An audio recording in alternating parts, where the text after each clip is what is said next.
En ese siglo donde escribe Marx, si hacemos el listado de los 100 más importantes empresarios, veremos que el 99% de esos 100 son gentes que han venido de las más ínfimas clases sociales. Desde Owen a Carnegie, son niños que trabajan desde los 6 años, barriendo. No tiene nada que ver un estamento con una clase, pero cuando surge el profeta de la santa pobreza, porque eso es lo que es Marx y eso es lo que fue Blanqui, y lo que empezó a aparecer desde el mediados del siglo XIX, la renovación de las guerras comunistas del Renacimiento, que a su vez habían sido una nostalgia por ese mundo de la santa pobreza, pues entonces hay la gran confusión. Queremos una sociedad sin clases, quiere decir que queremos una sociedad sin estamentos.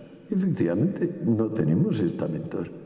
Pero como no queremos reconocer eso, como tenemos la mala fe y mantenemos el equívoco de que las clases son estamentos, pues entonces pasa lo que pasa con Marx. En 1848 el Manifiesto Comunista dice que el mundo se divide en dos grandes clases, la burguesía y el proletariado.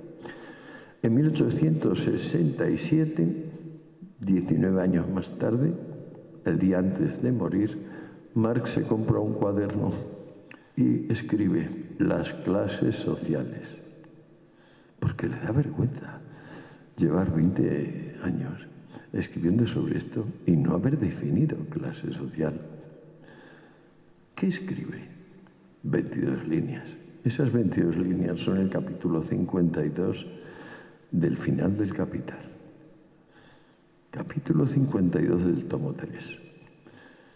¿Qué dicen esas líneas? Si consideramos las clases en función del origen de los ingresos de sus miembros, no podemos decir que son dos, sino una miriada, porque hay ilimitadas fuentes de ingreso. Curioso. 20 años antes no había más que dos clases. Ahora hay miriadas de clases. Luego resultó que se intentó y se puso en práctica la sociedad sin clases. Y ya sabemos lo que ha sido. Ha tenido muchos ejemplos, desde la China de Mao a la Cuba del actual heredero de Castro, Corea, Mozambique y por supuesto la Unión Soviética y sus satélites.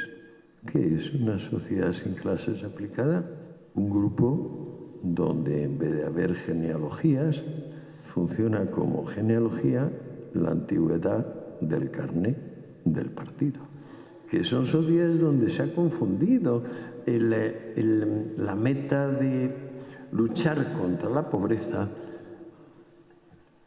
con la meta de luchar por la pobreza. O sea, todo este increíble malentendido del comunismo ha sido luchar por los pobres. Y tú dices, ¿pero qué dices?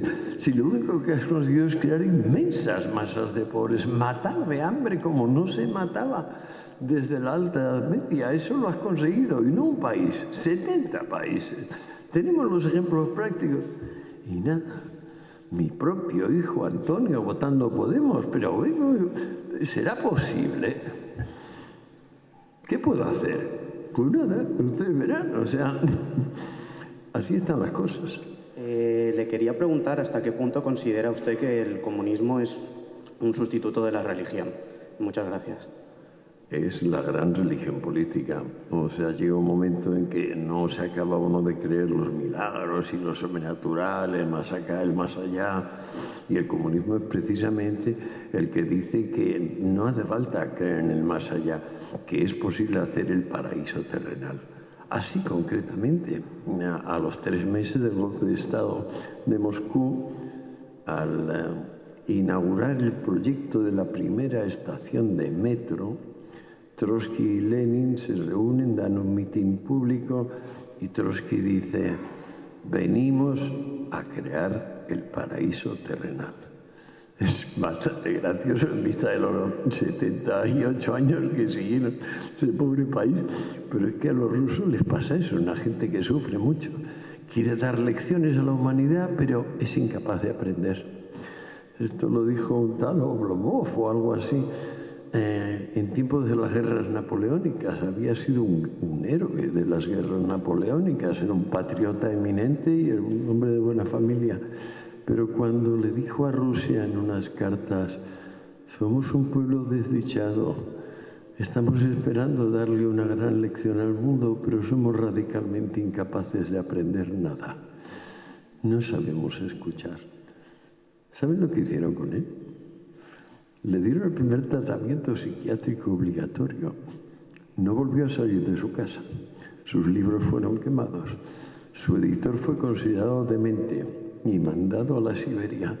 Y él quedó en reclusión domiciliaria. El comunismo tiene su crítica, el capitalismo tiene que tener su crítica y tendremos que intentar una sociedad que sea más justa y más igualitaria. Claro, pero acuérdese, hubo el decreto aquel de Diocleciano fijando precio para 1000 artículos. No se le ocurrió a ningún otro ser humano volver a hacer un decreto semejante hasta Robespierre, que en 1792, en pleno reino del terror, también emitió un decreto de máximos. Volvió a pasar exactamente lo mismo. Todos los bienes que estaban incluidos en el decreto desaparecieron al día siguiente. No se había conocido en Francia un desabastecimiento semejante. Cuando hablo de comercio, hablo de eficiencia. Hablo de adaptación del fin a los medios. Hablo de realismo. Hablo de experiencia. Hablo de que es sabotaje todo aquello donde sabemos que nos vamos a tropezar con un escalón y no lo evitamos. El gran problema del comunismo es que diciendo que sin comercio, es decir, por puro acuerdo y solidaridad, vamos a tener más, todos.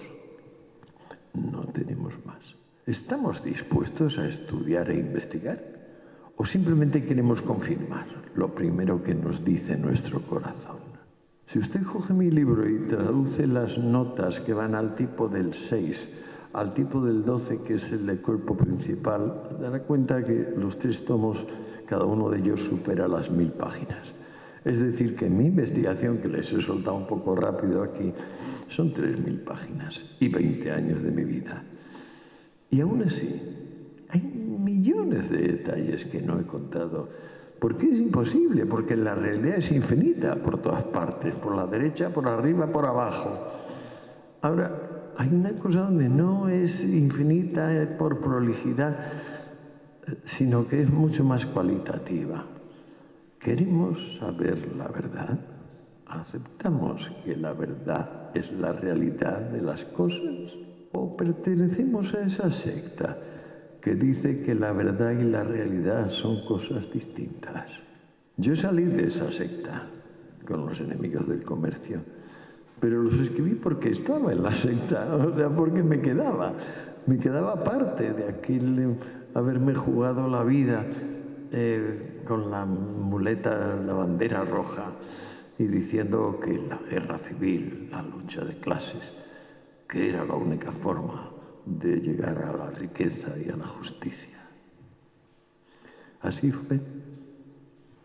Me temo que sus hijos y sus nietos lo van a repetir. ¿Demonios? ¿Por qué?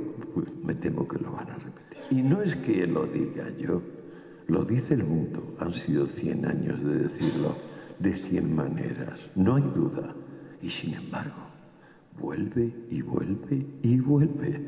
Y les he dicho, mi hijo más joven votó Podemos. Mi hijo. Yo he estado 20 años estudiando la historia del comercio y del anticomercio. Dense cuenta. El asunto es muy serio. ¿Queremos soñar o queremos ver?